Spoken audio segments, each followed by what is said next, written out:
Hey guys, welcome back to the What's Next podcast. Coming to you right here from beautiful Monterey, California. I'm excited today to have Miss Claire Fay. She is a screenwriter. She's got all, I've only known her a couple of days and we have so many stories. I said I got to get this lady on the podcast. Now, you were talking about Kundalini, we were talking about... The Impressionists. Impressionists, right. The history of the Monterey Peninsula. Right. Astrology. That's one of the astrology I want to get back to. But tell me first, tell me about the screenplay. What was that all about? Thank you. Well, I had an idea after COVID. I wanted to travel a bit. Okay. And I hadn't been abroad in a while. And being from the East Coast, you travel, you go a lot to Europe. Whereas in California, you might be more likely to go to Hawaii. Right. So I wanted to go back to France. I'd only been to Paris once, and I really had always wanted to go to Giverny, where Claude Monet lived when he was older, the last 40 years of his life. It's open to the public, beautiful gardens, the water lily ponds, where he painted the famous water lilies. And I really wanted to go there. Monet. So I thought, yes, Monet. Yeah, it's starting to come back to me. Yeah, From my exactly. childhood. He did some beautiful paintings, He right? certainly did. And so I decided to take myself over to Paris and Normandy for a couple of months. And so I did that. And while I was researching, because I'm someone who likes to research, and researching and reading about Monet and before I left, I discovered some interesting things about his life that surprised me. And started to look into those things. And there are some kind of nebulous areas, which at first I thought, well, I can't do much with that because no one really knows. There's speculation. And but then I did so much research. I read probably about 30 different books and some source material and really put together for myself what I thought made the most sense. And maybe there are some things that can be left open to interpretation by an audience as well. But I decided to write a screenplay about Claude Monet. And everyone writes about Van Gogh, and there have been a lot of movies about Van Gogh and also Picasso, but I don't think anyone's really written about Monet. And not just Monet, but also his group. When he was young and starting out, he hung out with Edouard Manet and Edgar Degas, and Renoir was one of his best friends. And so a very interesting group of people that revolutionized art and were buddies and supported each other, usually. Sometimes there was animosity and conflict, but it made for an interesting story, I thought. And so, that's kind of where I started. And the story basically spans 10 years, starts in 1873. That's what I was going to ask you. Yeah. What time frame are we looking at Starts in Monet? So Monet was born in 1840. In France. Okay. And he was born in Paris, grew up in Normandy and Le Havre, and then moved back to Paris to go to art school. And met all these guys in his art class, Alfred Sisley and Renoir and then Cézanne and So in 1873, he was just starting to get a foothold. He had had some success. He had a wife and a baby, and he made a good amount of money that year. And he was really excited for the future. And then everything went south. Oh, no. Right. Which, that's what happens. And it's, the art world is difficult, and especially when you're doing something new that people don't understand yet. Right. And that's exactly where they were. Monet and all his group. And also in England you had, and although I think they had made more headway, you had Constable and Turner in England doing similar things. Really what I think the inception of it came from, in 1840, somebody figured out how to put paint in a tube. And that really led the way to major change in how art was created. Right. And then also the modern world was starting to develop. We were on the brink of the 20th century, or, well, not quite, but almost. Sure. Heading in that direction. You had Haussmann in Paris, who was putting in the big boulevards and really renovating Paris and making a modern Paris. So all of this change was happening. And these were young people in that environment and they were painters. So someone like Edouard Manet, who's a bit older, had started doing what he would have termed naturalism. Painting, in the old days, people had mostly painted in the studio, and the proper subject matter for art was the Bible, scenes from the Bible or from mythology, great people, world leaders, things like that, and so portraiture. And but also done in a very similar style, very sort of, I want to say, kind of more two-dimensional, and darker colors. I see, tend to be more somber unless it was on something angelic or things like that. So, and highly varnished as well. And when you go to the Louvre, you can see all of this. Sure. And a lot of them art museums, the Getty or the Metropolitan Museum in New York. And then these folks came along. They started doing plein air painting, which, of course, we have a long history of that here on the Monterey Peninsula, of the outdoor plein air, painting on plein air outside. And that really was because of paint in tubes. So when Monet was young in Le Havre, he started out in grade school being a caricaturist. He was so talented.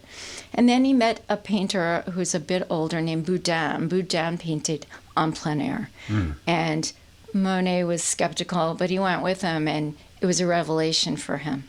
So then he moved to Paris and met other people who had similar ideas. So in 1873, he started to get a foothold, and he was still kind of developing his style. And then there was a market crash in the U.S., some kind of a downturn in the U.S. And then there was, after the Franco-Prussian War, there were war, and I don't really know the ins and outs of this, but there were payments that France had to make to the German government, and it paid them off early, and because of that, there was a downturn in the economy in France. So it seems a little counterintuitive, but that's what happened. So Monet had just started a relationship with Paul Durand-Ruel, who is an art dealer, and he was doing very well. Durand-Ruel was supporting all the Impressionists. They weren't called that yet. Yeah, but that group, artists. He was supporting them. They were called more the Société Anonyme or the Intransigents, the rebellious, really? The refugees, the outsiders, basically. Outsiders. But Durand-Ruel was supporting them and buying a lot of their paintings and just giving them money when they needed it. Because they were all not all of them, but several of them really didn't have any money. Starving artists. Exactly. Literally. Renoir, for instance, was very poor. Monet had been supported by his family, but they stopped at a certain point. And some of them, Degas was wealthy in the beginning. Berthe Morisot, the one woman in the group, was wealthy, came from a wealthy background. Edouard Manet had money, and so they were. But Durand-Ruel was affected by the down cycle in the economy, and he stopped being able to buy the paintings, and then everybody suffered, and it went on for several years. So really I start right in the beginning when Monet's painting, his most famous painting of that gave Impressionism its name, which was Impression's Sunrise. So he paints that in the fall of 1873. He comes home and he's excited. He's made 28,000 francs that year, tremendous amount of money. He spent most of it. Sure. He's a young man with big ideas and liked Bordeaux wine and bought his wife beautiful dresses and etc. Lived beyond his means, always lived beyond his means until he had so much that he really couldn't live beyond his means anymore. It would have been difficult. But for many years, he borrowed money from everyone. And even when it seemed like he should have enough, he still didn't have enough, and he kept borrowing, which is kind of a funny thing about him. But everyone liked him anyway. Right. Pretty much. Yeah, personal. And he did pay everyone back. Did he? Yeah, eventually. Right. It took a little while. Eventually. So it starts then. So then everything kind of goes south. And there are some big disruptions in his personal life. Was there like war at that time, or what it was after the into Franco-Prussian danger? War That's had right. ended, and then there were the reparations, and there were just economic downturns, economic cycles. Plus, they were outsiders to begin with. Right. People were more open to buying art from known names. It's an investment, Sure. so you want to buy what you could possibly resell later. And That's what I was thinking that Yeah. guy was doing. He was probably scooping up all that stuff when it was new because he saw kind of the revolution in art that was taking place, and maybe I could just Absolutely. scoop up a Well, he was warehouse an full of art this dealer. stuff. But he was going to resell it as well, and he Sure. did support them. And Yeah. so he was an important figure in the early days. Some other people came along later. Yeah. Things did open up finally around 1882, almost 10 years later. Things started to open up and improve. But there were some very difficult years, and Monet's wife became very ill. And I don't want to give it all away, but Yeah, right. there were some really big changes. And then they tried to keep everything going with the exhibitions. So they had their first exhibition, that group, that they put on themselves outside of. So every year there was the Paris Salon, and that's where you would put your work if you were wanted to be recognized in the mainstream. And that was more predictably commercial. I see. If you could get into the salon, you could have some success. However, they wanted you to paint the old way. They weren't so welcoming Right. to the new style of painting. And if they would take one of your paintings, it might be hung in a place where no one could see it. People would laugh and jeer. The critics would say terrible things. And in fact, when the Impressionists had their first show in 1874, they were ridiculed. People threw things. It was a big mess, and they lost money. Wow. But they felt they had to do it. Yeah. It was either that or try to get into the salon, and some of them did submit art to the salon. Often it was refused. They couldn't have anyone see their work that year if they couldn't get into the salon.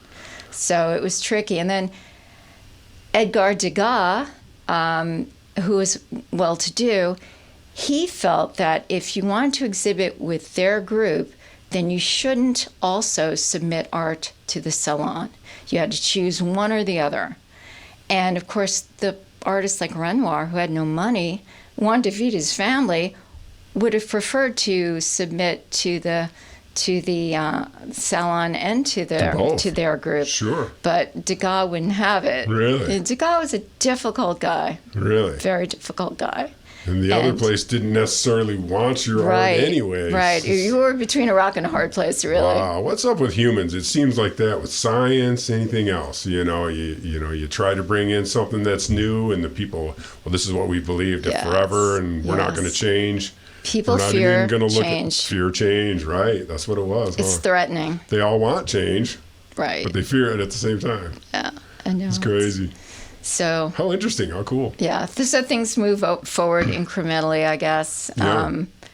To the degree things move forward, and right. But they do. And you followed him through. And I followed him through to his death. But in the screenplay, we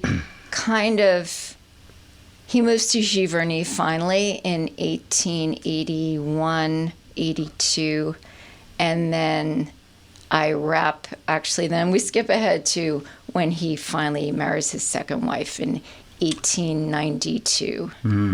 But mostly it's that 10-year period where he's having a tough time, and he's in with these other artists, Gustave Caillebotte, Edouard Manet, Degas, Berthe Morisot, Mary Cassatt, Camille Pissarro, all these guys, Cézanne, Gauguin.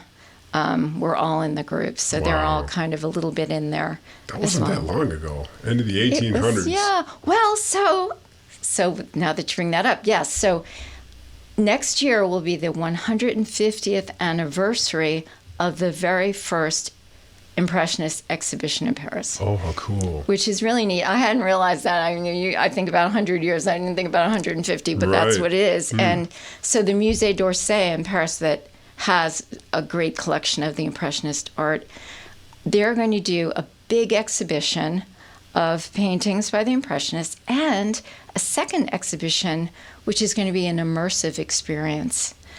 And it's going to replicate the original exhibition. So it's as if you're there and you're walking through the galleries, right, and experiencing that very first exhibition. Literally immersion into art. Yeah. So I think it's very cool, because oftentimes these immersive experiences, you're walking through a painting, but you're walking through the entire exhibition, and they've replicated it as carefully as well as they could. Yeah. So I think it's going to be super cool, and it's going to be in Paris, and then it's going to move to the National Gallery in Washington. And they have all these historical paintings that are right there, yep. all the ones you're talking about. And they'll move them, so the ones from Paris will come to D.C. for the exhibition. Right. Yeah. Wow, you're going to be there.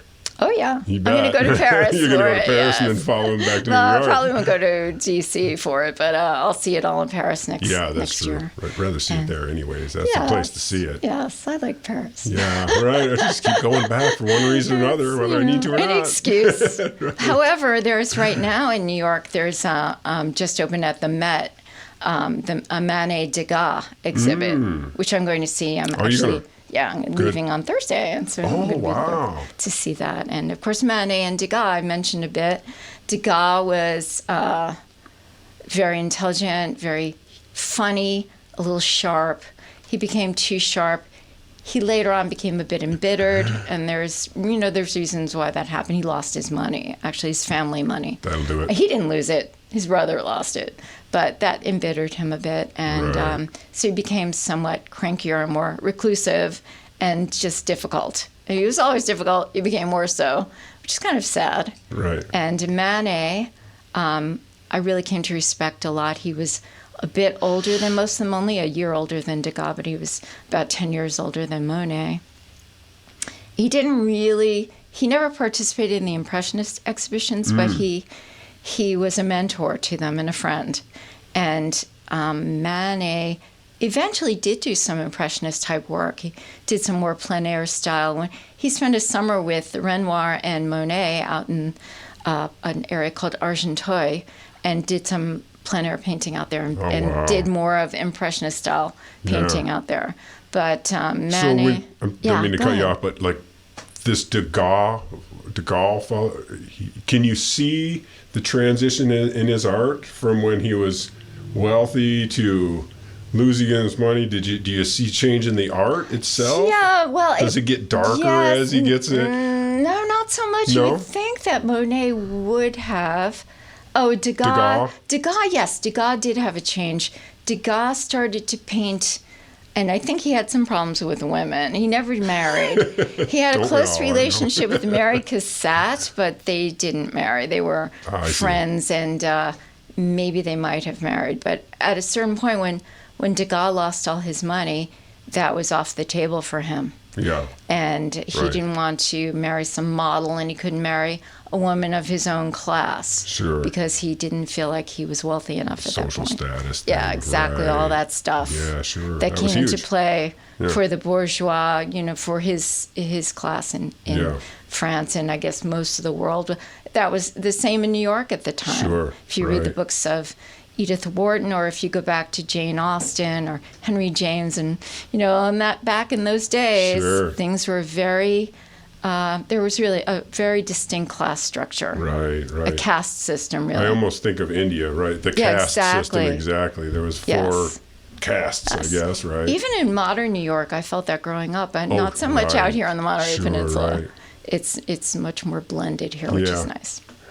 Well, people that live here, and then there's the help. Yeah. Well, true. But then, so Degas started to paint women in more awkward positions and more just. It wasn't as glorious. It was a little maybe uglier. Really. After a while, he did change his style somewhat. Yes. You can almost see, psychologically what he's going through his paintings on some people. Yeah, that's what I was wondering. But he had issues he wasn't equipped to deal with. There wasn't psychiatry back then. Right. And even if there had been, I'm not sure he would have taken the opportunity. But artists are different. Yeah, I think he had some issues. He had said, because everyone thought he might marry Mary Cassatt, and he said to one of her friends, I could marry Mary, but I couldn't make love to her. So what did that mean? She was low class or something? Oh, no, she wasn't. Oh, she was absolutely on his level. Oh, I see. So why? Because he lost his money, is that? Yeah. We don't know. Right. You know, he definitely had issues with women, and I don't know if he was involved with anyone else. Right. So anyway, I don't know. Yeah, who knows? I don't want to speculate too much on Degas' love life. Edouard Manet was married. He had a very interesting story. Manet, his father was a prominent judge, and when Manet was growing up, his father hired a piano teacher, and Suzanne Leenhoff. And she was, I can't remember right now, I think she was Dutch. She might have been German, but I think she was Dutch. In any case, she taught the Manet boys piano and had an affair with Manet's father. Whoops. And at a certain point in time, had an affair with Manet. But they kept that on the QT. Sure. And after Manet's father died, Manet married her. Suzanne had a son, a young son. Nobody knows who the father is. Was it Manet's father? Or was it Manet? Or was it some third person? Or someone else, right. Yeah. So that's kind of interesting. And then Manet and Berta Morisot, who is also of his same social background and a painter, they had something. They had a very strong relationship. But of course, Berta Morisot came from a very proper family. She always had a chaperone, so nothing could happen between them, but it seemed like they wanted it to. I see. He was married and, et cetera. So that was, I think, very difficult. And you can see he painted her many times. Oh, no kidding. Mm-hmm. Right. And eventually he encouraged her to marry his brother. And she did. She married his brother, Eugene. So she had some difficult years. Yeah. But then I think she was pretty happily married to his brother, oddly enough. Good. And Manet died in his early 50s of syphilis. That seems a common thing back then, huh? Yeah. Very sad. Yeah. Wow. And this is all in the screenplay, or not is this all of it? Not all of it. We're giving little details on some of the characters that I'm we're kind covering. of going beyond. No, that's great. Manet's. Actually, Manet does die in my story, but yeah, I see. Right. But we don't go into too deeply into his relationship with Berta Morisot. Right. It's more about Monet and his private life. Yeah. Right. Mm-hmm. How did you get this love for art? First of all, you're extremely smart. You got a great memory. How do you hold all that in your brain? I know, right? I was thinking that too. It's fresh. If you ask me in a year or two, I might not have the command. But did you just go over to Paris one day and just fall in love with? Or do you have a background in that? No, I don't really. In fact, in college, I thought about in freshman year of college, I signed up for art history, and then the teacher was really bad. Oh, that And the first day was cave paintings, and she was reading from the da-da-da, and I thought, I can't do this. This isn't for me. I can't do this. And so I dropped it. And people did say she improved. So that was her first time teaching. So she was new at it. Yeah, but sure. I don't know. I mean, I guess living in New York, I dated a photographer, and he took me to the Museum of Modern Art for the first time. And I don't know, it's hard not to be impressed by the water lilies. I remember the first time I saw Monet's water lilies at the Museum of Modern Art and how beautiful they were. And I had a friend who went to Giverny when it first opened. It first opened to the public in 1980, and she went the next summer. And she sent me a couple of flowers from the garden that she had surreptitiously picked from the garden. Allegedly. And I still have them. Do you really? Yeah. Press them in a book or something. So just, I don't know, Monet was always kind of there for me in the background, I guess. But their art must grab you. Yeah, it's something very beautiful. About, like you say, the lilies. Yes, the water lilies, I think, for me, are the height for Monet, and I think a lot of people feel that way. I think so, yeah. And some of Renoir's... Renoir did beautiful portraits. He did a beautiful portrait of, or a couple of beautiful portraits of Monet's first wife, Camille. Degas' ballet dancers are so beautiful. I love Gustave Caillebott's work. He had an interesting perspective, and he changed over time. And he had so many difficulties with Degas that he was a yachtsman to Gustave Caillebott. So eventually he painted less and started designing yachts. Oh, okay. Yeah, so he's an interesting guy. They Still all art. have, still art. So That's neat. I don't know. I guess the Impressionists were always sort of there, and now we have a whole new era in art. We have digital art, but this was I guess the first big revolution that led to post-impressionism and modern art. And so Van Gogh, for instance, was influenced by Monet. Right. And Cézanne is considered the father of modern art, but he started with the Impressionists. So it all kind of blossomed from there. Yeah. I have a weird look at art. I see like somebody paint a portrait, and it's like, that's the most amazing thing.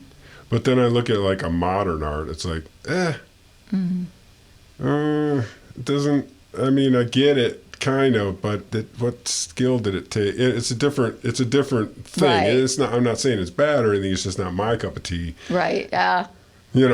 But that someday in the future, I'm just kind of caught in this middle thing where I just love paintings and the mixture of the paint to make a child's face round. Right. How did they do that? Yeah, it's amazing. And such porcelain skin just to show the shape of it. Her little hairs coming down. It's like, that's impressive. Right. Right. Paint circles and throwing paint at something doesn't really... It's Well, art. I get it. yeah, I'm not yeah. saying it's not art. I but know. those I paintings that understand, you're and that's talking about how are people amazing. felt looking at the Impressionists That's in the beginning. right. Yeah. Because it was an impression. It wasn't Exactly. detailed, and the colors weren't right, according to orthodoxy. That could have been too, right? And they were offended and annoyed, and they laughed at them. Sure, right. And Monet's Impression Sunrise, this one critic said, yes, well, it is an impression. It's not a whole painting. It's just an impression. And then he kind of stopped. He didn't even finish it. They really laughed at them. Huh. So it was such a different approach, and people didn't understand it yet. And abstract art, something that might have come Picasso. And, I remember growing up, my mother thought Salvador Dali. She said, "Who would hang that over your sofa?" She could have picked up a Dali clock. in New York for, a decent price at a certain time, but she didn't, because why would you? Right. Oh. I went to that Salvador Dali exhibit that was down here a couple of years ago. Yeah, and it's very interesting. Yes. Very different. A lot of clocks that are melting and, that kind of stuff. Surrealism, yeah. Dali lived here for a short time. Yeah, I think that's why they had that here. Yeah, exactly, My yes. son came in and his wife, and I was like, let's go see something culturalist. I guess they got this down the road, and it was great. Yeah, definitely worth seeing. It sure was. Yeah. Learned a lot. One room was just all of his sketches. Just pencil sketches all over the walls. Yeah. Just him thinking and doing something and goof. It's still beautiful art. It was really neat. Yeah. It was interesting to me when I first moved here, driving down Highway 1. There's a lot of people with their paint out, and they're painting the landscape, the ocean coming in, and they're so realistic. They're beautiful. I've stopped and looked at a few of them. You're right. That's from the tubes of art. Exactly. Yeah, On we plein wouldn't be air. able to do that. Yeah. That's That really was neat. the American Impressionism and the Hudson River School in New York. That was the beginning of painting outside. And, and of course, Carmel and Monterey, the whole area developed as an art colony in part because of the San Francisco earthquake and fire, that their studios, where everything was burnt out, people lost everything. And some of them had friends who were kind of living in a hut in Carmel. So they said, well, we could afford to live there. And so a lot of the artists came down to Carmel because they could afford it. And they had something beautiful to paint. Right. That's how the artists got down here, huh? Yeah, a lot of them. You always hear about yes. that Big Sur. That's a big artist colony. That's what it was from the Yeah, San and Francisco Carmel fires. as well, and earthquakes. the area. Yeah. Wow. And Jack London and All these familiar names that I don't know, but Jack London, famous author, I see. and authors too out there. Yeah, Right. exactly. Artists and authors. Yeah. so it's an interesting place, our little peninsula. Sure is. A lot of history here. That's amazing. So tell me, you've been studying Astrology? Astrology. Astrology, Yeah. yes. That name just keeps escaping me. Tell me what I don't even know much about it. People say, "Well, what sign are you?" Like, Right. Born under a stop sign. I don't know. Well, you don't necessarily have to know. And maybe sometimes you're better off not knowing. Right. But for some reason, I started studying astrology in grade school, and it resonated. Really? And Give us an overview, because I don't know much about it at all. Okay, well, I mean, it could go on for years, an overview. But I know, right. Give I'll try to the basic give you sketch. The quick.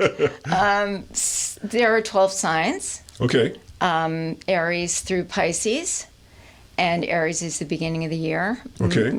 or the astrological year.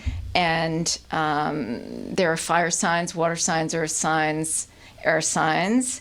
And Very there Asian. are different types of signs. You have mutable signs and cardinal signs and fixed signs, and that tells you a little bit about a person. So say, well, tell me what's your birthday? Now, I like March 28th. March 28th. Yeah. Okay, so you're an Aries. Okay. Are you? Let me think. Wait. I know it's kind of split Yeah, in you're March. an Aries. I don't know. No, you're an Aries. Okay. Good Had or to stop bad, for I a don't moment. know. So you're an Aries. So it's a fire sign, and it's cardinal, so takes initiative, known to be competitive, sporty, different things.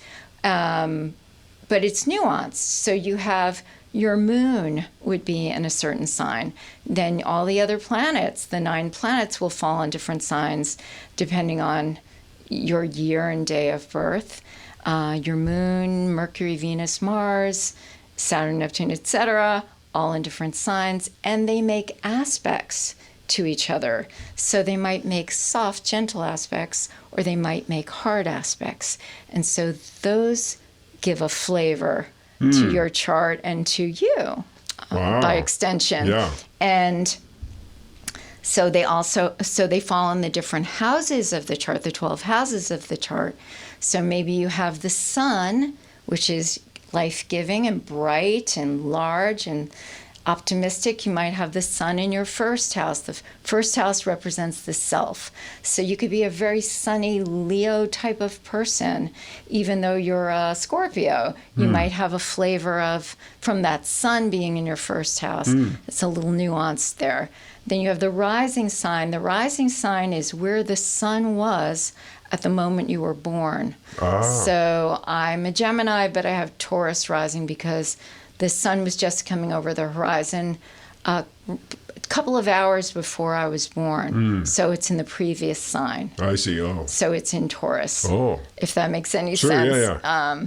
So there's all of that. And then you have the transits and the transits. So you have your natal chart, but then the planets keep moving, and those angles will hit so Pluto maybe now years later is making an angle to your sun. Maybe Pluto is now opposing your sun, and you're 25 years old, and suddenly Pluto's opposing your sun, and things happen in your life. Negatively. Well, yes. Covering up your sun, your sunshiny type of sun. Pluto can be very challenging and transformative and powerful. So there's that. And then you have progressions as well. So you grow and change, and your chart will grow and change as well. Your chart changes.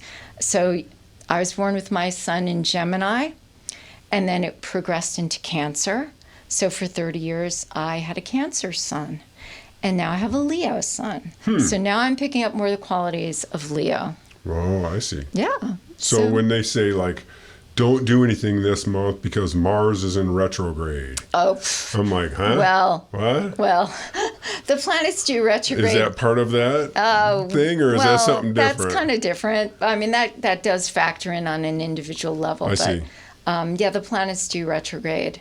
The outer planets retrograde every year for many months, and Mercury retrogrades pretty frequently. Okay. But yeah, I wouldn't worry about it too much. Cross each other, and this one's both. Yes, they're both coming together at the same time. It's like, wow, these people know way more about it than I do. Yeah, if you see an astrologer and you have your chart done, they might bring some of that into the mix for you as an individual. Right. But generally, I don't know if you're going to feel it so much unless it's really affecting you personally. Because Pluto could retrograde and it's not touching your chart. Who cares? Okay. So it just doesn't affect everybody it might not, just because no. I see. Yeah. So Interesting. Mercury retrograde is associated with minor difficulties in things that are ruled by Mercury, which is communication, transportation, signing documents, Don't sign any things contracts. like that. Exactly. Right. Because that's what Mercury, I heard. which is Mercury is the messenger of the gods. So it's about communication, things like that. Oh, yeah. It all ties together. So, it's interesting. And so when I moved to California, I relocated my chart. So when you move laterally a certain distance, your chart, your rising sign shifts. Sure, because you're a different point on the Earth. Exactly. So you're tweaking your chart. So you're moving some of those planets. Right. You're not changing. There's still, You're my not sun's changing. still in Gemini. I was just going to say that. But my rising sign in California is Aquarius, whereas in New York it's Taurus. So quite different. And so the planets fall in different houses for me in California, and I've had a different experience. And it's been interesting. Yeah, you really have to have somebody who knows what they're doing to read your... Can you do like readings and that kind of thing? Yes, Right. I can. I don't do it professionally, Sure, but right. I suppose I could. Studied enough. Yeah. When I first moved to California, there was a lot of people asking me, "What is your spirit animal?" Oh, right. Is that part of the? No, it's No, not it's something part of. different? It's not part of astrology, but I see. It's an interesting thing, and I've done some work with that Have as you? well. Yeah, when I got my master's in psychology, oddly enough, I learned something called CRM. It's a trauma therapy. Okay. And it uses some shamanistic tools, I guess you'd say, and I found them to be very powerful. And Really? one of the things you do is a spirit, I forget what it's called, it's something like a spirit animal journey. And you Right. meet your spirit animal. And so somebody led me through that before I got my training, and it was beautiful. And Really? it made me cry. Oh, that's great. So I thought, wow, that really is pretty profound. And they're not doing any. I don't know. They take out in the Amazon. They give you mixed barks and make you go into that's different a whole other things. thing. You didn't do it. It was just sober, No, clean. this was just imaginal. I see. Yeah. Okay. No, I didn't. And you got a lot out of it. Yes. Yeah. Wow. It was really That's nice. really It was neat. like a guided meditation. I see. Oh, okay. Yeah. So is that Kundalini? Is that a type of a meditation? Kundalini. I said it wrong. Sorry. Is that a type of meditation, or is that a different belief? Well, Kundalini is an energy that it's like chi. It's energy. I've heard the word. Yeah. But I don't remember where I heard it. Is it a Kundalini? Kundalini is a Kundalini Hindu massage even. There is. There's all kinds of Kundalini. Maybe that's where that I've heard. word Is has that been Middle appropriated Eastern? a lot. Right. And in fact, there was a gentleman from India who's a bit of a charlatan, unfortunately, named, what was he called? I put his name out of my head. But he started something called Kundalini yoga. And that's what it was. Yeah, You're right. and there It's are a other kinds yoga of Kundalini thing. Right. yogas. Yogi Bhajan, that was his name. And he passed away, but he was disgraced for sexual in the yoga practice or something? Yes, he took advantage of his students. Sure, right. Sexual impropriety. Right. And bad stuff. So, and also it seemed, I mean, from what I've heard, the system that he came up with, he just sort of made it up. Right. Loosely based on things that they do in India, and not really what he promised. It doesn't really necessarily deliver what he promised, which is to awaken your Kundalini. So Kundalini is this energy that sits in the base of the spine. Typically, it also is stored in the crown chakra, which most people don't know. But there's a Sanskrit scholar who does all the translations of the early texts, and Christopher Wallace is his name. And so he knows more about Kundalini and Hinduism than the Hindus do, because he's gone back and studied the ancient text. So most people think that Kundalini is only stored in the base of the spine, but it's also stored in the crown chakra. And it can get triggered.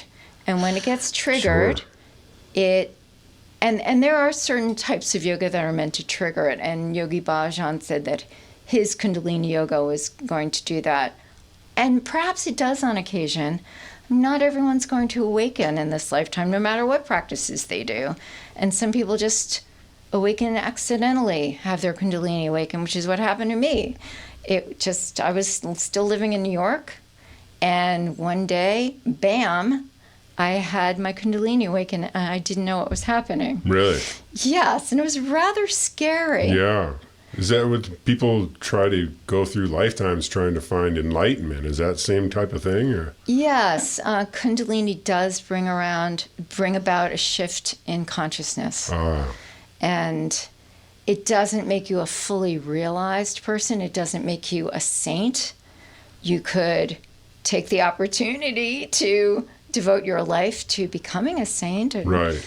But walk me through that a little bit. How did you feel like you went through that? Yeah, so what was the difference from one day to the next? Do you feel like from the shift in consciousness? Yeah, right. What do you mean a shift in consciousness? I'm not even sure. If you can put it into words, right? It's really hard. So the first thing that happened, I had been preparing, which I didn't know I was doing it kind of unconsciously. I see. I'd had this experience in New York, but it didn't complete. It got blocked, which was an ugly mess. Then I moved to California, started meditating and doing Reiki and things like this. And I had one day, I'd gone to hear a friend, Charlotte Tinker. I don't know if you know Charlotte, but she channels Kuan Yin, the Buddhist goddess of compassion. Okay. And a friend of mine wanted to go. So we went a few times, and I liked Charlotte. And one night after listening to Charlotte, I went home, went to sleep, and I woke up, and I just had this revelation. Really? It just sort of dropped in. Really? It was so beautiful. Like a release of something? No, or it just was a lightness a of knowing. spirit? It was just... Oh, I see. Okay. Like I had been shown something. Ah, right. And I said to a friend of mine, actually I posted about it on Facebook right when it happened at 3 o'clock in the morning, but so I have it kind of documented. I'm glad I put something in writing so that I could kind of remember what my thoughts were at that moment. Right. But I told That's what I was wondering. Yeah. Like, how do you know? Yeah. You know? Well, you just woke up feeling. It's just there. And the first thing I saw, smarter. I just suddenly got it. It Really? just clicked. Okay. And I saw the face of the Dalai Lama. Right on. Laughing. And I said to myself, oh, that's why he laughs. That's why he's so joyful. Right. And then I thought of, in the next moment, all the needless human suffering. And then I started to cry. Right. It was really this beautiful, profound moment. Right. But I told a friend of mine, I said, I had this enlightenment experience. And she said, oh, you had some catharsis. That's nice. And I said, so easily. No, right? it's a little more than that. And then it was a few months later when I had my full Kundalini awakening. Oh, I see, right. So I was just ready, and I didn't know. But you knew you were on the right track. No, I had no idea. Really? I was just trying to improve myself. I see. And I don't know. It just dropped upon you. No, just become less anxious and more present and things like that. I had no idea. And somebody invited me to this Kundalini meditation on just the right day. And I did it for a couple of weeks, and then bam, I had my second Kundalini awakening. This time it was from the root chakra up. Oh, okay. And it just started circulating. And then that moment of enlightenment that I had already experienced sort of became part of me. And the most profound thing that I think that happened for me from it was this feeling of deep inner peace. This is really nice. Wow, that's really neat. And also you kind of get out of, like, you know, we say people live in their mind and the monkey mind and all of that. Sure. But you become more, your center of gravity moves down to your heart more rather than up here. Right. So this gets a little quieter, and you're kind of coming from here, and because this is quieter, it's easier to listen to your guidance. All right. And your intuition. Yeah. And when you're honoring that, it's helpful. Right. I was listening to a Shaolin monk speak, and he was talking about doing different types of meditation. And I've told this story before, but I'll tell you. He was saying that you could be in a grocery store, standing in line and meditating. You literally picture a small monkey or a Curious George type of guy with a lever.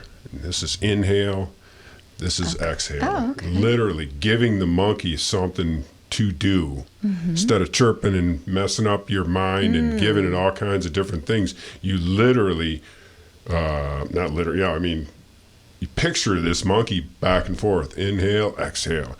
He's controlling your lungs. Oh, interesting. So the little monkey mind is gone. He's got a job. He's got a job. And now the second layer can take effect and relax a little bit better when you don't have that chimp. You know what I'm saying? Yes. I was like, wow, that's because I've tried so many different things. You know, I've heard monks say, pretend you're looking at a TV screen and the thoughts that you have are like birds. You know, it's okay to watch the birds. Just don't let them land. You know, it's like, I tried that. I've tried different things, but this little monkey thing just nailed it. Whatever works for you. Right. And it's an exploration. I think that's the best way to approach it. And I was listening to Eckhart Tolle one time. I don't know if you know who he is, but... Sounds familiar. Yeah. And he was, somebody asked him about enlightenment. He said, oh, well, you know, because why even talk about it? Because it's so unusual to get there. But he said, but if you were going to get there, it would have to be somewhere between, you know, something, and I can't remember right now exactly how he phrased it, but deeply serious and playful. And somewhere like determined and a fun hobby. Just somewhere in that sweet spot. Somewhere in there. And honestly, I said, bam, Right. he nailed it. Because that's really how I had gone through my process. Sure. And not, because I didn't have this goal to try to awaken. Because I didn't know I was going to. And it didn't even cross my mind. Yeah. So I was just having fun and enjoying it. Sure. It's like, oh, this Kundalini meditation, this is super cool. And then I did it in a very determined way. And the gentleman who was giving me Shakti pot, so that was the mechanism for that for the triggering of the Kundalini on that occasion. He said, boy, I mean, when I was working with him, he said, boy, that look, because I was really right. You were intense, completely right? focused. You needed it. Right. So that was interesting. And that was a gentleman in Pacific Grove who does, I don't know if he's still doing it, but he will transmit Shakti energy from eye to eye. So you look into his eyes and he transmits Shakti, and then you take it in and you drop it down into your root chakra. And in theory, when enough of it gets down into your root chakra, then it will start coming up. And that was my experience. So you're literally just feeling it or... Yes, or you're bringing it in. Picturing it, owning it, taking it to where it needs to be. That's neat. That's interesting. It was super cool. Yeah. And it happened rather quickly for me because I was sort of like a person who has that hit song and everyone's like, wow, they came out of nowhere. Well, they'd been in a garage band for a decade and nobody heard of them, and suddenly, bam, because I had done all this preparation, which I I didn't, and I'd even already had a Kundalini awakening, which I hadn't realized. So I was halfway there. I see. So other people who'd been meditating for 6 months saw me do this in 2 weeks and were, what? How did that happen? Yeah, right. But because I didn't really walk in off the street. I mean, I did, but I had all this preparatory work done already. Right. Unbeknownst to me. Not to mention you had a master's degree in psychology. Well, not yet. You hadn't been at that. You hadn't been there yet. Got that later. Oh, okay. Right. I was going to say, because that would have added right in. Of course you. Yeah.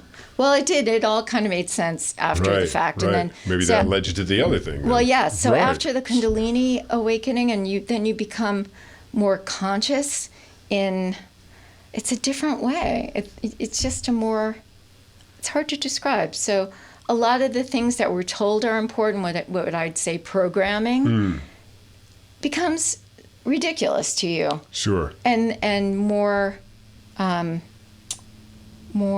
simple things, I don't know, more elemental things to become more important, like love and peace and things like that. Those, not to sound trite, but it's almost religious. It's so you don't care about having more money or being better than somebody else, or all those ego things. Your ego starts to take a back seat more, right? Which is a nice thing.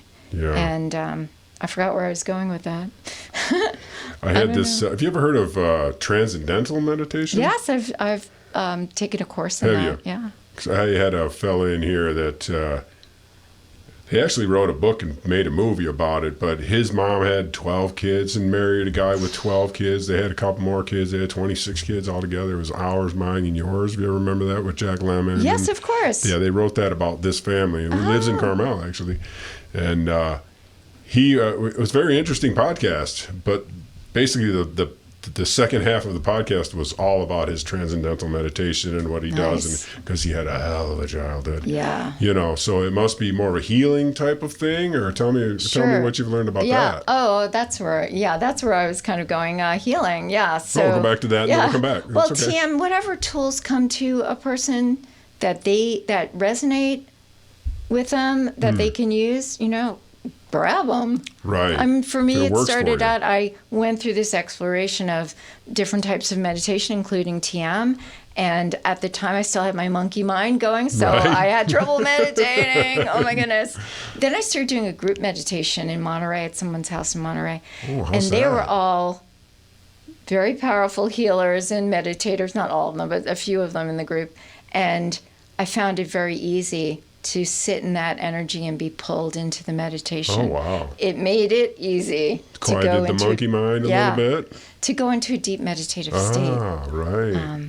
But after the Kundalini awakening, one of the things that happens is your stuff, as they say, comes up to be healed. So then you have an opportunity to do a lot of inner work. And I had already started, and that was part of my preparatory work as well, but I eventually came to something called emotional freedom techniques, which is also called tapping. And there are lots of versions of tapping. It wasn't copyrighted or trademarked or whatever, so it's out there. But I got trained in the clinical version that's used for trauma work. And I used it myself, and I was able to get a great benefit from it and heal a lot of my phobias and complexes, I guess. Right. Feelings of shame and anxiety and situational shyness and all of these things. Right. And I did a lot of work, and it helped me get grounded too, to get rid of a lot of that stuff. Right. So it was really worthwhile for me. I found it to be a very efficient and simple tool that it can work very quickly for people. Right. So it was just remarkable for me. It was such a gift to be given that and to be access to your trauma, you mean, or to be able to heal it again? To heal it, to be able to process. Aren't you scared? No. To bring that trauma back? Well, wouldn't you rather just pack it down there? So that's an excellent question. I could blow the top off of a volcano. Some people could with all the trauma that they have. You have to be very careful when you're working with trauma. So there are different types of trauma. There's PTSD. Sure.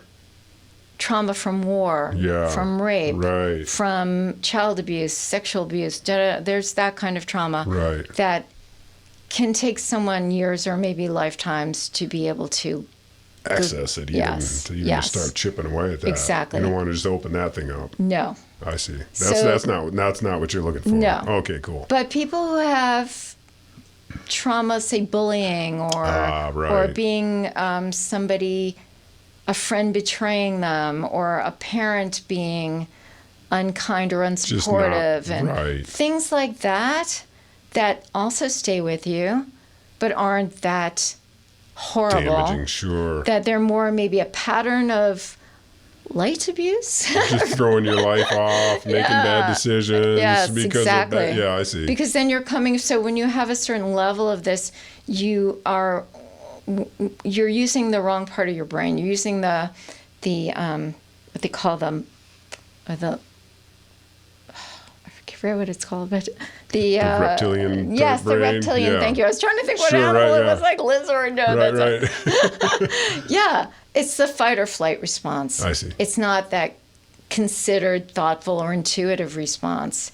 And when you're coming from the wrong side of the brain, you can't make good decisions. So when you can heal that and calm your nervous system, which EFT does very nicely, then you can start making better decisions for yourself. So that Kundalini awakening and consciousness was really bolstered for me by the EFT healing, which had that effect of calming my nervous system and helping me. EFT, tell me again. Emotional freedom techniques. Oh, okay, right. Yeah, so it's tapping. And so you can use it palliatively to calm anxiety and phobias and things like that, but you can also do deeper work with it. And you can do trauma work. They do have ways to, you can do, there's a whole program that works with war veterans with PTSD. Oh, really? Yeah. Wow. You have to be very careful doing it. You have to follow certain protocols. You have to make sure that a person is not still. And so there are 3 stages of trauma. There's stage 1 trauma, where you're still so traumatized that you can't process it yet, which you alluded to. Sure. You don't want to blow the lid off that and re-traumatize someone. Right. So it's almost like an induced coma. They are keeping that down because they can't handle it yet. Exactly. Their body, their nervous system cannot handle it yet because it was so detrimental. It's too much. So they can't work on it. Right. It's not their fault. But eventually, at some point, hopefully, they'll move into stage 2 where they can do processing work. And that's where a tool like EFT can be employed to great advantage. Or EMDR is another kind of a similar system for helping people through trauma. And then you go into stage 3 where you reintegrate and get back into the world in a healthier way. Right. That's neat. Yeah. Wow. Oh, cool. So because I had done talk therapy a few times over the years, and I just didn't find it very productive. And I didn't meet the criteria for PTSD, so nobody even considered doing trauma work with me. Sure. So we would just talk. Right. And that got you nowhere. I just thought, why am I wasting money on this? Yeah, right. So when I found EFT, and I felt I could feel things shift. And when I work with people, oftentimes they'll go, "Oh, it just left." Oh, no kidding. Yeah. That's neat. It's really cool. Right. It just happens in real time. Right. How fun. So what are you going to do with the screenplay next? Are you trying to get this Good question. off to I don't know. editors? I just needed to write it. Honestly, I needed to write it. I needed something to do this year. I just gave it to a friend of mine to read. Okay. She's very bright and creative, and that's the one you want. She volunteered to read it for me. I'd like to have 1 or 2 more beta readers to go through and thoughtfully, look at it and say, "Oh, this is no good. You got to take that out. I don't understand what's happening here. Right. This is completely superfluous. Whatever." More art historians or more just maybe, right. Possibly. Yeah. I'm not sure. Yeah. But I have to think about that. Yeah, but at least I finished. But you finished it. I did. I finished my first draft. What a feeling, huh? Yes, it was really nice to complete that. First draft. So you're going to... First draft. So I have to make some revisions. Sure. I'm sure, but it's 121 pages. So it's about a 2-hour, it would be about a 2-hour feature film. Nice. Yeah. So you just had all this in your head and you could just get it out. I got it out of books. How cool. It really is a historical record. I didn't even have to make up very much. That's what I was asking. Yeah. Are you kind of playing with the numbers or it's right on? Yeah. It's factual, huh? Yes, I have a stack of books. No kidding. This high. Right. Monet, the Impressionists, Edouard Manet, Renoir, blah, blah, blah. And I went through all of them, and you get little pieces in different books. Mm-hmm. Some people put in this bit, and some people put in that bit, and sometimes they contradict each other. Oh, sure. And then... how are you supposed to know what was right? This is before my time. So you have to kind of try to figure it out. Yeah. It's a little bit of a research puzzle mystery. That's cool. And so you kind of, it felt more like, as I've written before, I've done creative writing, this felt more like putting a puzzle together.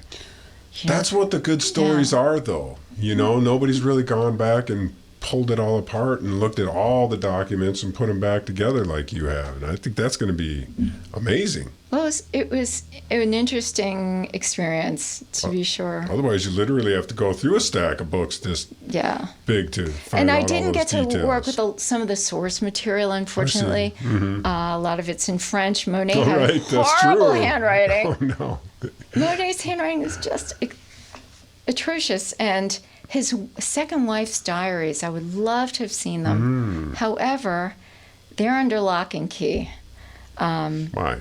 I'm not sure. Historic societies or something, or might be something in there? Maybe if I had the right background, I might be able to be given access, but they'd still be in French and maybe hard to... They'd still be in French, so... I can throw it into Google Translate, and I know a little bit of French, but... A gentleman named Philippe Piguet, who's like a great-great-grandson kind of a thing of Monet's second wife, he's got them. And he said he was working on putting them into a book. He doesn't speak English very well. And I don't speak French very well. And I wouldn't approach him. But he was saying that or hinting that he might put a book out, but it hasn't come out yet. Maybe translated too in English? Well, I don't know, yeah. But certainly in French. But we'll see. He just have to edit. I mean, I don't know why he hasn't done it already, but maybe he's busy. He's an art historian, so maybe he's working on other projects as well. Sure. But it'd be nice to read. I'd love to see her diaries. I'd love to, because there's so much negative talk about her that I think a lot of it was just made up out of whole cloth.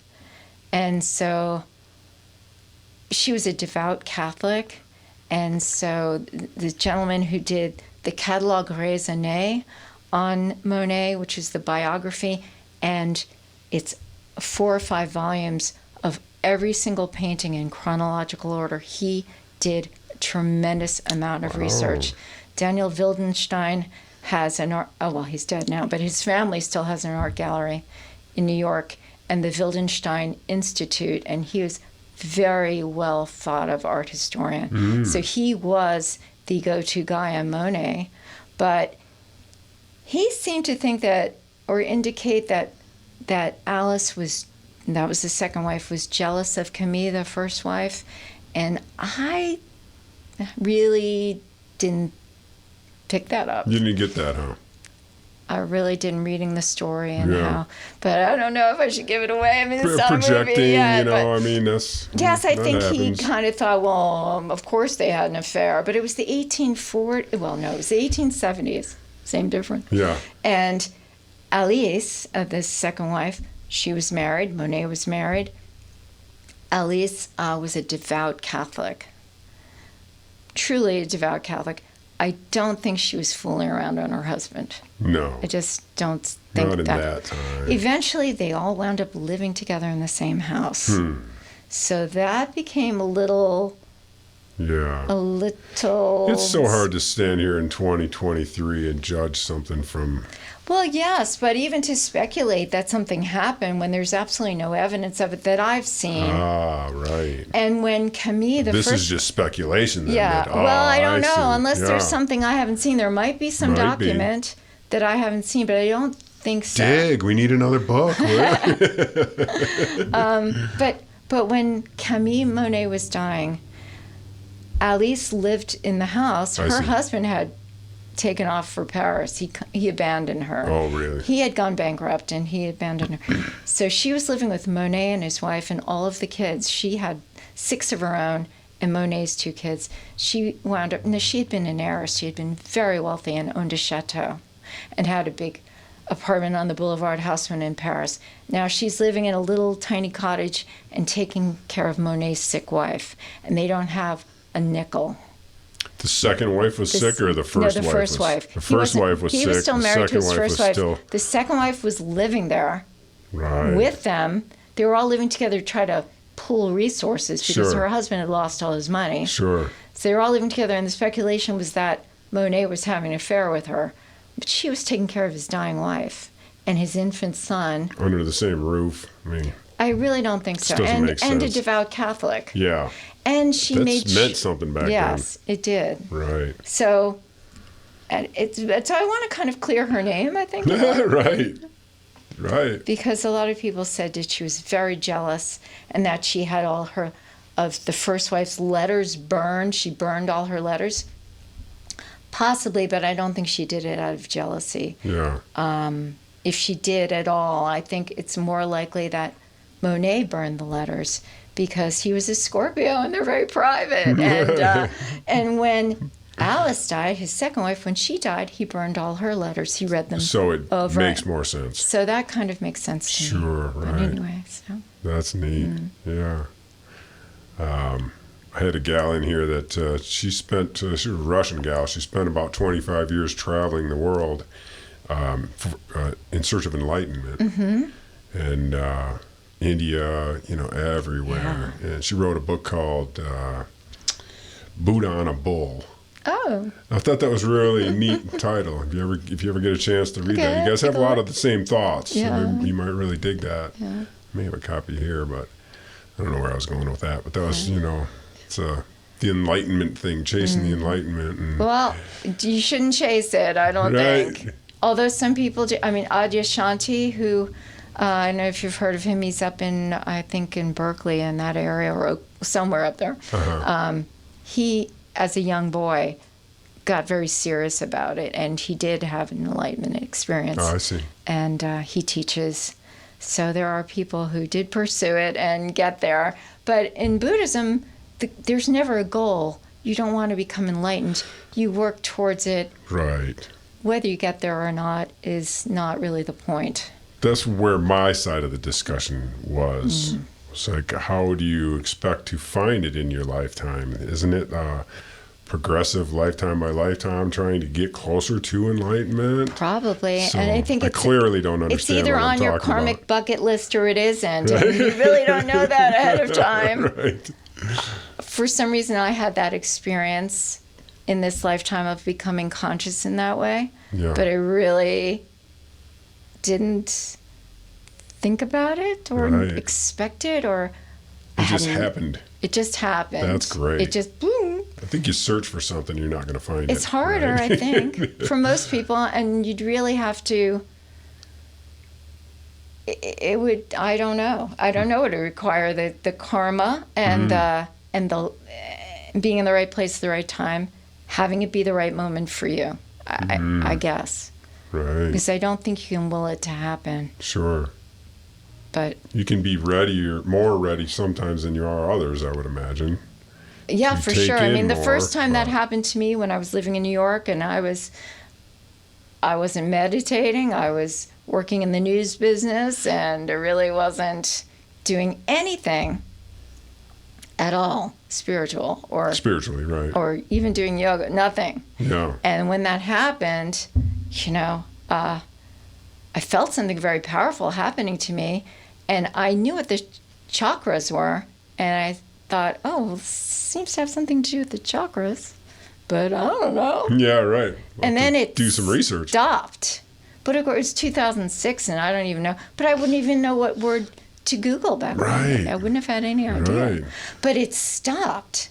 And I remember thinking, oh, that's weird. I'm surprised it stopped, because it went here for a couple of, when it went into my throat, I laughed for a couple of days. It was just in the newsroom at my office. I must have thought I was crazy. And then it got down to about the breastbone and stopped. Sure. And I thought, oh, that's... What stopped it? I thought there would be more. Yeah. And then I just forgot all about it. Really?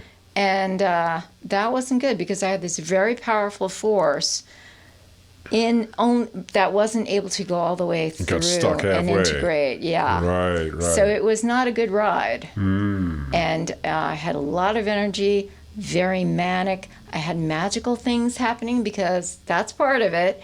And it was scary for me back then. Wow. Because I had no idea. I had no support system. I had no one to ask. And I wound up really having a breakdown. And I was on medication for a couple of weeks to get back in my body, to get back on planet Earth. Yeah. And so, you just don't know. So it is good to have a healthy lifestyle and to do some of the things that Buddha would have recommended, or that I would tell you.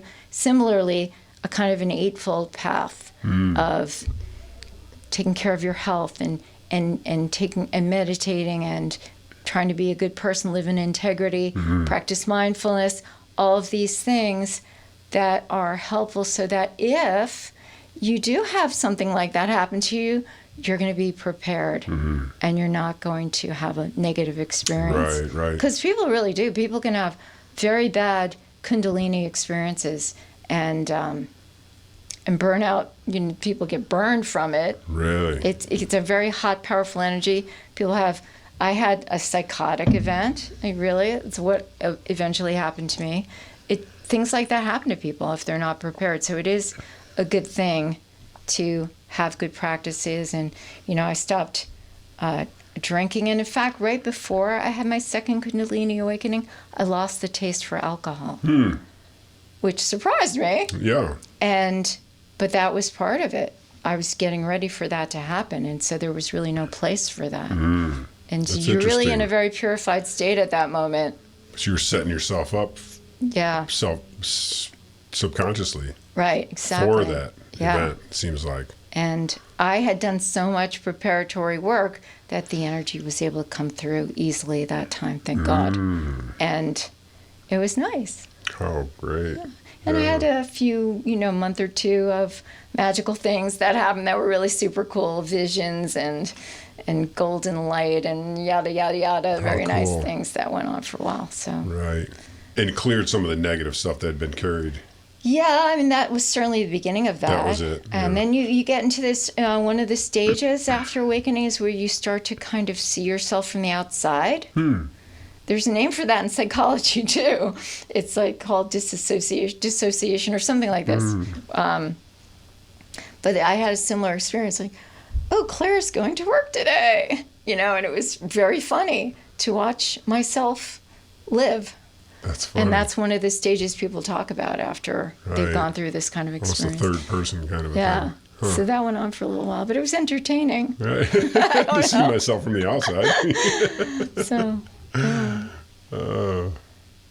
wow. Yeah. You've covered a lot. Yes. What else is going on in your life? Oh, gosh, isn't that enough? No. I guess that's it. Yeah. That's it. I finished my screenplay. I'm like, okay, now what do I do? Yeah, now what? Right, what's next? So, I will have to do some revisions, I'm sure, at some point. Yeah. After that, I have no idea. I think I'm looking for a new topic now. Really? What should I write about next? Yeah. Maybe I'll do it again. Right. I don't know if anyone's buying screenplays or certainly would be interested in anything I've written. I think it would be expensive to produce what I've written. You'd have to shoot it in France. Oh, darn. Maybe it should be translated into French and sold to a French company. I don't know. They might be more interested. I think a lot of what's happening now in the United States is more technologically driven. A lot of animation and special effects and things like that, and reality, because it's cheaper to produce. So I don't know if people are interested in producing a period drama about a French impressionist. There's so much information in it, though. It almost could be a book / screenplay. Yes, I thought about writing a book. Because you've really gone to great lengths to find a lot of details about what you're studying. And like you say, taking all these fragmented pieces and putting them all together and making trying to get to the closest reality of what really happened. And it took quite a bit to put it all together. It's almost a documentary. It is. It could be put forward as a documentary. And if somebody was like, wow, this would make a great movie, yes, it would. But I'd rather see it as a drama than as a documentary. But yes, it could be that. I'm not great at footnotes, so I have a bibliography with all the books that I used, about 30 of them or 25 or whatever. So I do have that. But I didn't do footnotes for everything. It would be kind of tedious. I'm not sure I'm up to that, to be honest. I had one gal come in here and she used this room to translate one of her books into Russian. Whoa. And she just read it out loud. That way she could have, and I don't know if she ever finished it because she wasn't happy with how she sounded or something like that. But I thought that was really neat how she took it and was going to make an audio book out of it. Is that something that maybe you'd do something like that? Or I just love, I dig the fact that you have so much real knowledge into it that people should know. It should be out there, instead of, like I said, all these fragmented pieces. I don't know. I guess one thing at a time, right? I know. At first, I thought I was going to write a book, and then it wound up being a screenplay, which actually is nice because it's a lot faster to write a screenplay. Sure, is it? It took about a year of kind of mulling it over and letting the information seep in and gathering all the books. And then when I sat down to write it, it was about 3 months maybe. So writing a book probably would have taken 3 years, maybe, I would think. More than 120 pages, too, huh? Yeah. So it's easier. Yeah, right. Although it's just different. It's a very different thing. Sure. I don't know. It just kind of. Yeah. I don't know if I'd make it into a book or not. I'd like to see it. I'd like to see Claude Monet in 3D. Sure. I'd like to see it. Now that I feel like I know him and he's a friend of mine, I'd like to see him on the screen. Right. Interacting with his first wife and his second wife and Manet and all these other people. It'd be a joy for me to actually see it in 3D. And your creation, too. Yeah. It would be fun. Yeah. How neat. Well, I can't wait to see this thing. I've got a lot of people that, we can get this to, different directors, different, that, I run into so many interesting people come through Monterey. I just shoot it out to everybody and see what happens, and put it out on a podcast. I'd be honored, yeah. You clearly are very educated. You know what you're talking about, and that's really neat, Well, luckily, a lot of people did a lot of work. And there were some authors, Daniel Wildenstein, a woman named Sue Rowe, a woman named Ruth Butler, Paul Hayes Tucker, a lot of art historians who've done a lot of heavy lifting. And those were in the books? And I read all their books. Yeah, right. So I got a lot of information from people. So I didn't have to go to the source material. No. It had already been done for me. Right. And in the original French. And, so it could have been a lot more difficult. If I had to go through all of that, I'm not sure I could have. Right. I wouldn't even have the background for it. Sure. To be able to present myself and say, oh, yes, I need access to your, right. Well, who are you? Well, like those people you just mentioned had that. Yes. And they put all those fragments together. Yes, professors, all art history professors. Now you can go in a third and just take all those. That's, Yeah. I mean, I did read a little bit of source material, but not that much. But trusted people who had read the source. Although, again, once in a while they contradicted each other.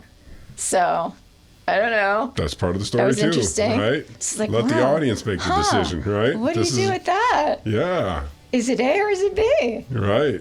We don't know. And then you try to, maybe there's another book that says, yeah, it's definitely B. And you're like, okay, it has to be B because Maybe. they said this and they said that. So A doesn't make sense do a little anymore. investigation Yeah. to figure out what was more likely. Right, right. It's kind of fun. This is going to be really cool.